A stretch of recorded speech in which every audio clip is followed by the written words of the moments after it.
महिला सम्मान की बात होती है, जरा आशुतोष के पास चलते हैं। महिला सम्मान की बात होती है तो तीनों दल किसी ना किसी का नाम निकालना शुरू कर देते हैं। मैं दिल्ली का चुनाव प्रचार देख रहा हूं, चुनाव प्रचार में कहीं राक्षस आ रहा है, पापी आ रहा है, जहरीला सांप आ रहा है। क्या इसी तरीके से दिल्ली का चुनाव चलता रहेगा आशुतोष?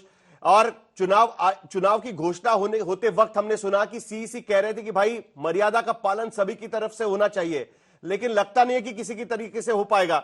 इसी तरीके से चुनाव प्रचार होता रहेगा। देखिए किस किस तरीके के नाम आ रहे हैं इसमें आशुतोष। साहिल, इलेक्शन कमीशन के बारे में बात नहीं करें तो बेहतर है। तो अच्छी शायरी करने की कोशिश करते हैं और मुझे नहीं लगता है कि वो शायरी उनकी अपनी है, तो इलेक्शन कमीशन को हम किनारे रख देते हैं। अन्यथा जिस तरीके से नोट बांटे जा रहे हैं, जिस तरीके से जूते बांटे जा रहे हैं, जिस तरीके से सोने की चेन बांटी जा रही है, उसके बाद तो जो भी कैंडिडेट बांट रहा है उसका नॉमिनेशन खत्म, खारिज हो जाना चाहिए था। मैं बार बार कहता हूं, काश ये लोग बहुत किस्मत वाले हैं कि टीएन सेशन के जमाने में नहीं है। नहीं, टीएन सेशन के जमाने में अगर होता तब तक इनकी हालत खराब हुई थी। इनमें से आधे तो 6 साल के लिए चुनाव लड़ना इनका बंद हो गया होता। बट आज के जमाने में राजीव कुमार जी हैं तो वो अपने हिसाब से इलेक्शन कमीशन चला रहे हैं, चलाने दीजिए उनको। महत्वपूर्ण सवाल क्या है आज की तारीख में? महत्वपूर्ण सवाल यह है कि क्या दिल्ली के अंदर चुनाव पिछले 10 साल की जो आम आदमी पार्टी की सरकार है उनके मुद्दों पर होगी, या भारतीय जनता पार्टी कांग्रेस पार्टी ये बताएगी कि अगले 5 साल का उनका एजेंडा क्या है, सरकार आई तो कैसे सरकार चलाएंगे। दिक्कत क्या है? बजाय एग्जैक्टली आप देखिए किस तरीके से रमेश चंद्र दुधिउड़ी जिस भाषा का इस्तेमाल कर, लगातार भाषा का इस्तेमाल कर रहे हैं। भारतीय जनता पार्टी उनसे अपने आप को ग्लोरियसली अपने आप को डिसोसिएट कर लेती। बस जिस आदमी ने संसद के फ्लोर पर अपने साथी सांसद के बारे में गालियां बकी, उसको भारतीय जनता पार्टी टिकट देती कि भैया जाके चुनाव लड़ लो, और वो दिल्ली के मुख्यमंत्री के बारे में किस तरह की टिप्पणी करती। ये वही परवेश वर्मा है जिन्होंने क्या क्या टिप्पणियां नहीं की थी जब शाहीन बाग का मसला चल रहा था, लेकिन उनको भी टिकट दिया जाता है और अब वो लगातार उल्लंघन कर रहे हैं। बहुत अच्छा है, आप महिलाओं को जूते पहने, बिल्कुल बहुत अच्छा, बट क्या चुनाव के समय पहनाते हैं क्या? आखिरी बार चुनाव के पहले आखिरी बार कब जूते पहनाए थे आपने? आखिरी बार कब आपने सोने की चेन बांटने का काम किया था? आखिरी बार कब आपने 1000 रुपए देने की बात की? देखिए ये सब गिमिक्री करके आप अरविंद केजरीवाल को नहीं हरा सकते। मैं डंके की चोट पर कहता हूं इस बात। अगर आपको अरविंद केजरीवाल को हराना है तो अरविंद केजरीवाल और आम आदमी पार्टी को गाली देना बंद करना पड़ेगा, जैसे तमाम विपक्षी पार्टियों को नरेंद्र मोदी को गाली देना बंद करना पड़ेगा। जब आप गाली देना शुरू कर देते हैं तो आप अपने के अंदर की खींच, असंतोष, संगीत रागी, इस पर तो आप मानेंगे ना, अपनी असफलता को बाहर करते हैं।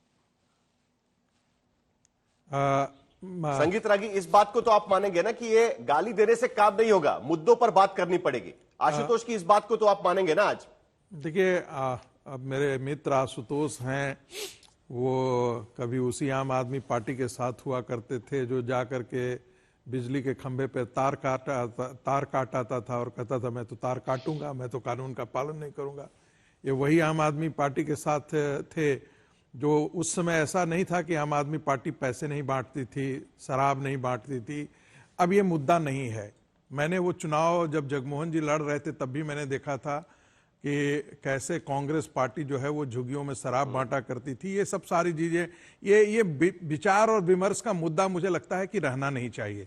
दूसरी बात, मैं आशुतोष के इस बात से एक बात से सहमत होता हूं कि भाई मुझे बड़ा लार्जर जरा क्वेश्चन देखिए कि पॉलिटिकल पार्टियां कहती हैं कि हम 2000 रुपया देंगे, चुनाव जीतने के बाद 8000 रुपया देंगे। यही राहुल गांधी की पार्टी जो है वो लोकसभा चुनाव में लखनऊ के दफ्तर के आगे लोग आकर करके भीड़ लगाने के लिए, हमें तो कहा गया था कांग्रेस पार्टी ने हमसे तो ये किया था, बॉन्ड भरवाया था। यही आम आदमी पार्टी जो है वो हर विधानसभा के अंदर कैंप लगवा करके और कह रही है कि भाई ऐसा कीजिए, आने वाले दिनों में हम ये आपके लिए करेंगे, हम ये आपके लिए करेंगे, आप ये एप्लीकेशन भर दीजिए। तो ये धंधेबाजी चुनाव के दरमियान होते रहे हैं। और मेरा तो इलेक्शन कमीशन से सिर्फ यही गुजारिश है कि जब इस प्रकार की बातें लोग मैनिफेस्टो में लाते हैं तो क्या ये घुसखोरी नहीं है? हम टैबलेट बांट देंगे, हम टेलीविजन दे देंगे, हम इतने पैसे दे देंगे, हम पुजारी को दे देंगे, हम ग्रंथी को दे देंगे, हम हजाम। तो पहले के चुनाव में भी हो चुका है ना। नहीं देखिए, संगीत रागी, आज की स्थिति में सवाल यह है, नहीं साहिल, आज की स्थिति में सवाल यह है साहिल, क्या इसी तरीके की भाषाओं का इस्तेमाल किया जाएगा? देखिए मैंने 4-5 चीजें इस्तेमाल की, राक्षस, पापी, जहरीला सांप। क्या यही हमारा डिस्कोर्स होगा चुनाव प्रचार का इसके आगे चलते हुए? देखिए, ये पहले होता था, इसके लिए मान लेना चाहिए कि भाई उसमें क्या गलत बात है, होना देखिए, चाहिए, कोई गलत बात नहीं है, ऐसा मानेंगे हम लोग? देखिए, पहले नहीं, करीब करीब सारी पार्टियों में कुछ न कुछ नेता ऐसे हैं जो बोलते रहे इस प्रकार के, सभी नहीं बोलते हैं, लेकिन ऐसा नहीं है कि ये गिनाया नहीं जाएगा। अभी जैसे राजपूत जी भड़क पड़े कि भाई भारतीय जनता पार्टी के अंदर महिलाओं का उत्पीड़न है, इस प्रकार का आरोप उन्होंने लगाया, तो बात तो निकल करके आएगी ना कि भाई राहुल गांधी के गुरु जो है दिग्विजय सिंह, वो किस प्रकार के शब्दों का प्रयोग करते थे, टंच माल जैसे शब्दों का प्रयोग आएगा। समाजवादी पार्टी के अंडरवेयर ढूंढते थे महिलाओं के, तो ये सब बातें तो निकल करके आएगी। तो मुझे लगता है कि ये होना नहीं चाहिए राजनीतिक विमर्श में। जहां तक गवर्नेंस मॉडल है, तो मुझे लगता है कि अरविंद केजरीवाल, अब मैं फिर कहूंगा, जिसे कहते हैं ना कि निर्लज्जता की कोई सीमा होती है। जब आप कहते हैं कि हम अपने बेटे की कसम खा रहे हैं, हम अपने मां की कसम खा रहे हैं, हम ये नहीं लेंगे, हम वो नहीं लेंगे, तो नैतिकता का आईना तो आपके सामने दिखाया जाएगा। अब आप वही आशुतोष है ना, आशुतोष से पूछिए ना, ऋतुराज झा, आशुतोष से संगीत रागी को जवाब दे दीजिए, उसके बाद आशुतोष के पास भी चलेंगे। आशुतोष से पूछिए कि यही अरविंद केजरीवाल थे ना कि क्या क्या कस्में खाते थे। आज वो कहां है नैतिकता के उस धरातल पर? अरविंद केजरीवाल जरा सा भी कहीं पर खड़े हैं क्या? नहीं। चलिए आशुतोष, आप ही जवाब दे दीजिएगा पहले, क्योंकि सवाल तो आपसे पूछ रहे हैं, के आधार पर खड़े हैं, इसके अलावा और कुछ नहीं।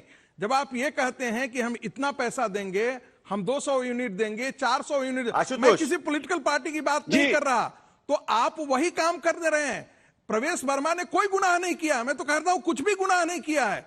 उन्होंने ये नहीं कहा कि हम झाड़ू को जूते से मारेंगे, ये नहीं कहा है उन्होंने। भाई उन्होंने जूते बांटे हैं, ऐसे ऐसे क्या आम आदमी पार्टी ने ऐसे कुकर्म नहीं किए हैं? और क्या आशुतोष के समय नहीं हुआ है क्या? चलिए अभी आशुतोष आप जवाब दे दीजिएगा। चलिए, नहीं हुआ है क्या? ऐसा नहीं मैं मानता। आपने चुनाव लड़ा तब नहीं हुआ है क्या, पूछ रहे हैं वो? आशुतोष जवाब दीजिए। देखिए संगीत रागी की पीड़ा को समझ सकता हूँ।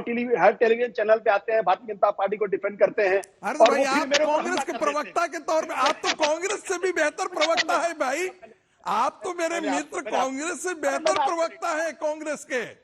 मैंने कहा, मैं तो कभी नहीं, मैं तो बड़ा खुलेआम कहता हूं कि भाई I have a leaning towards the right wing politics. हम आपकी तरह निष्पक्ष पत्रकार नहीं अपने आप को कहते हैं, हम निष्पक्ष पत्रकार। संगीत रागी जी, आप उनका जवाब भी सुन लीजिए ना अभी। चलिए आशुतोष, देखिए अभी ओके, जरा आशुतोष का जवाब भी सुन लेते हैं। आशुतोष बोलिए।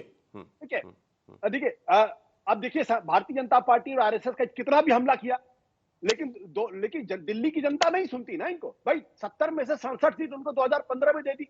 यही सारे आरोप इसी तरीके की बातें करते थे 2020 में, 70 में 62 सीटें दे दी।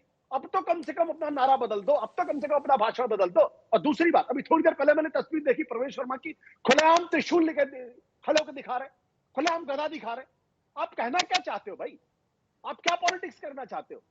ये त्रिशूल से, गदा से, जो हमारे और हिंदुओं के लिए एक पवित्र चीज है, आप उसके माध्यम से आप वोट मांगना चाहते हो? अरे भाई, अगर ये करना चाहते हो तो चुनाव, यदि वो पवित्र है तो फिर आपको उस पवित्रता के खिलाफ बोलने की जरूरत क्या पड़ रही है मित्र?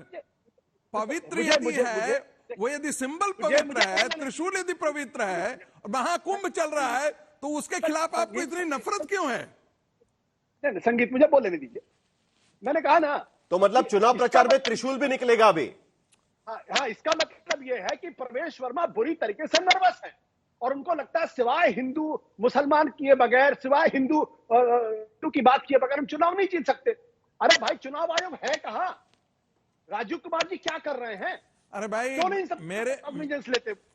और ये देखिए, ये अगर मैं बार बार कहता हूं, अगर टीएन सेशन होते, इन सब लोगों को अगले 6 साल तक के लिए चुनाव लड़ने पाबंदी लगी थी। मैं डंके की चोट पर कहता हूं, हिम्मत नहीं पड़ती इन लोगों। चलिए, लेकिन चूंकि आज की तारीख में चुनाव आयोग है ही नहीं। संगीत रागी, राजीव कुमार जरा जल्दी से जवाब आपका लेंगे, उसके बाद सुरेंद्र राजपूत से भी सवाल पूछ रहे हैं मुझे। साहिल, मैं उन लोगों को, संगीत रागी जल्दी से 30 सेकंड में बोलिए। मैं उन लोगों को ज्यादा उनके पक्ष में खड़ा होता हूं जो कम से कम खुल करके बात करते हैं।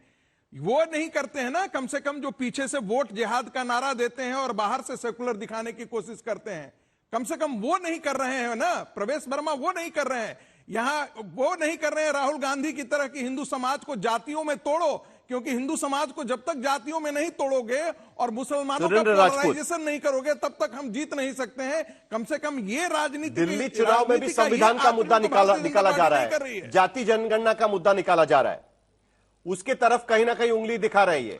सुरेंद्र राजपूत, आपका जवाब। देखिए, दो चीजें हैं। पहली चीज तो संगीत भाई बड़े विद्वान प्रवक्ता हैं, कह रहे हैं पवित्र चिन्हों का इस्तेमाल होना चाहिए। पवित्र चिन्हों का इस्तेमाल धार्मिक रूप से इस्तेमाल होना चाहिए। प्रभु, पवित्र जो धार्मिक पवित्र चिन्ह है उनका राजनीतिक इस्तेमाल करोगे तो पाप लगेगा, श्राप लगेगा, बाबा की गदा भी लगेगी, याद रखना इस बात को। दूसरी बात, जाति जनगणना हमारा राजनीतिक मुद्दा है, सामाजिक मुद्दा है, हम हर चुनाव में उठाएंगे, इसमें किसी को क्या दिक्कत।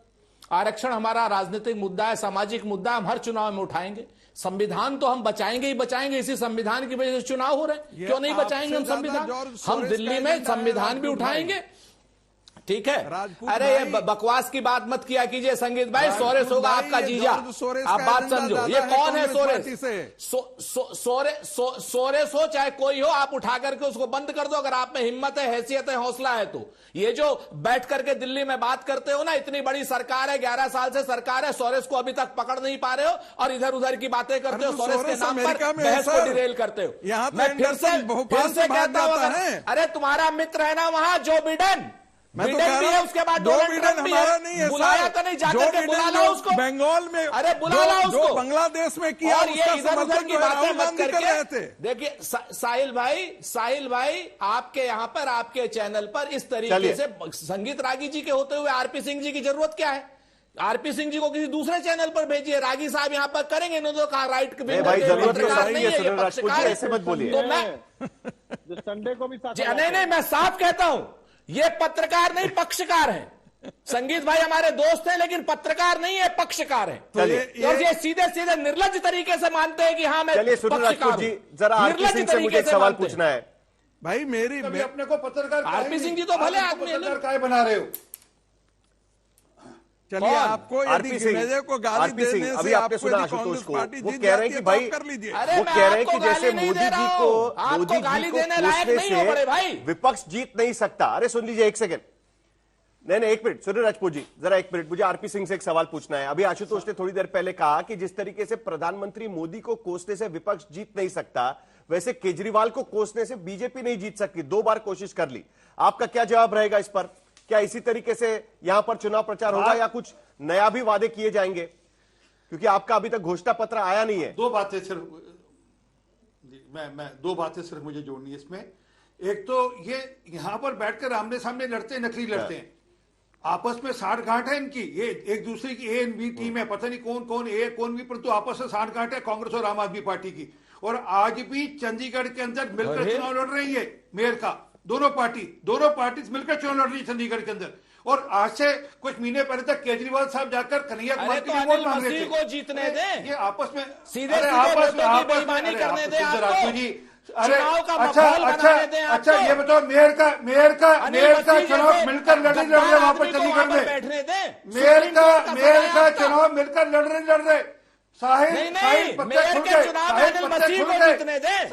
अनिल मसीह को दिमाग खराब हो गया, वो अनिल मसीह की बात कर रहा हूँ, अनिल मसीह 6 महीने पहले कल की बात कर रहा हूँ मैं, कल की बात कर रहा हूँ। कल का प्यार कर लीजिए आपस में, लोकतंत्र को चुनाव लड़ रहे वहां पर आप लोग शर्म लीजिए। आप किसका दिमाग सजा रहे हो? अनिल मसीह को चाहते हो, अनिल मसीह जैसे लोकतंत्र के भक्षक को आखिरी दम तक हराएंगे। अच्छा ये बताओ, आखिरी दम तक हराएंगे अनिल मसीह जैसे लोकतंत्र के भक्षक। राहुल गांधी मैंने कहा ना, अनिल मसीह जैसे डाकू को, जो भाजपाई डाकू है, भाजपाई डाकू है अनिल मसीह, उसको उसकी जगह पर पहुंचा के रहेंगे, जेल में पहुंचा के रहेंगे। भाजपाई डाकू है अनिल मसीह। अजय माखन को कहां बिठा दिया आप लोगों ने? भाजपाई डाकू है अनिल मसीह।